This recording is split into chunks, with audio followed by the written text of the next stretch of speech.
బైబిల్లో 40 అనే సంఖ్య తరచుగా కనిపిస్తుంది. 40 రోజులు అనే పదం బైబిల్లో 20 కంటే ఎక్కువ సార్లు ప్రస్తావించబడింది. ఇప్పుడు మనం కొన్ని సందర్భాలను చూద్దాం. నరుల యొక్క చెడుతనాన్ని బట్టి, పాపాన్ని బట్టి వారిని భూమి మీద ఉండకుండా లయం చేయడానికి దేవుడు ప్రచండ వర్షాన్ని కురిపించిన కాలము 40 దినాలు. మోషే సీనాయి కొండపై దేవునితో గడిపిన కాలము 40 దినాలు.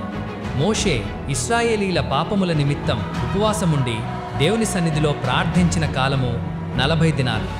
ఇశ్రాయేలీలు పారాను అరణ్యములో ఉన్నప్పుడు కనాను దేశమును చూడటానికి మోషే ద్వారా పంపబడిన 12 మంది కనానులో సంచరించిన కాలము 40 దినాలు.